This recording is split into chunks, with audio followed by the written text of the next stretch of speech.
दर्शकबिन नमस्कार। म आजको यस एपिसोडमा यहाँहरूलाई विभिन्न ग्रहहरूको युति कुनै पनि जातकको जन्मकुण्डलीमा दुईवटा ग्रहहरू कसरी बसे भने सँगै बसे भने के कस्ता योगहरू बन्दछन् र कुन योग शुभ योग हो र कुन योग अशुभ योग हो भन्ने सन्दर्भमा छलफल गर्न गइरहेको छु।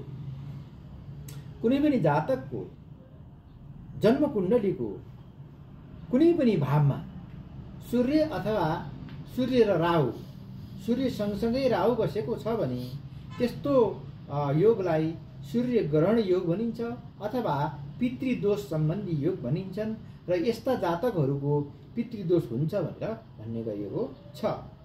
त्यसै गरेर हाम्रो लग्न कुण्डलीमा गुरु र राहु सँगै बसेका छन् अथवा गुरुलाई राहुको दृष्टि परेको छ भने पनि त्यस्तो योगलाई गुरु चाण्डाल योग भनिन्छ र गुरु चाण्डाल योग भएका जातकहरूले गुरुहरूको कहिले पनि श्रद्धा गर्दैनन् र गुरुहरूको सधैँ अपमान गरिरहन्छन् भनेर भनिन्छ। त्यसै गरी शनिसँग राहु बसेको छ भने यस्तो योगलाई के भनिन्छ भन्दाखेरि पिचास योग भनिन्छ है। पिचास योगका जातकहरू पनि राम्रो जातक मानिँदैनन् र यस्ता योगलाई पनि राम्रो योग मानिँदैन।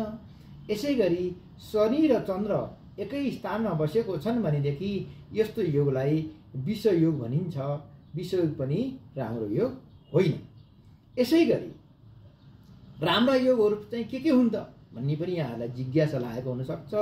राम्रा योगहरूमा यदि जन्मकुण्डलीमा गुरु र चन्द्रमा एकै स्थानमा बसेका छन् भने यस्तो योगलाई गजकेसरी योग भनिन्छ र गजकेसरी योग कुन स्थानमा भएको छ, कुन उसमा भएको छ अथवा राशिमा भएको छ, सो राशिको अनुसार नै गजकेसरी योगको शुभ फल मिल्दछ र यो राम्रो योग भनेर भनिएको छ। यस्ता योगमा जन्मेका जातकहरू विद्वान हुन्छन्, ज्ञानी हुन्छन् भनिएको छ। यसै गरी मङ्गल र चन्द्र सँगै बसेको योगलाई लक्ष्मी योग भनिन्छ। लक्ष्मी योग भन्ने साथै यहाँले जानकारी पाइसक्नुभयो। यस्ता जातकहरू धनी हुन्छन् र धेरै बुद्धि पुर्याएर धनार्जन गर्दछन् भनेर भनिएको छ। यसै गरी बुध र सूर्य सँगै बसेको छ भने यसलाई बुधादित्य योग भनिन्छ। बुधको डिग्री कम र सूर्यको डिग्री अलिकति बढी हुनुपर्दछ।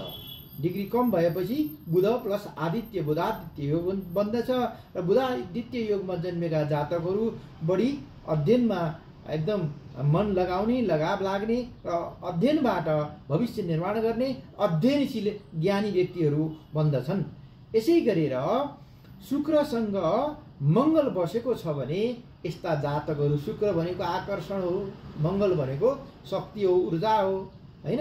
आकर्षण र ऊर्जा भएपछि के हुन्छ त भन्दा सुनमा सुगन्ध हुन्छ र यस्ता जातकहरू अत्यन्तै आकर्षण हुने हुन्छ है।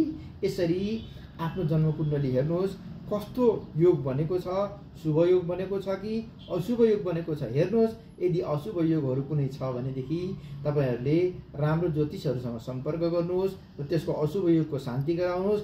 यदि शुभ योग परेको छ भने त्यसको भरपूर आनन्द लिनुहोस्, सुविधा लिनुहोस् भन्दै आजको एपिसोडबाट बिदा हुन्छु। नमस्कार।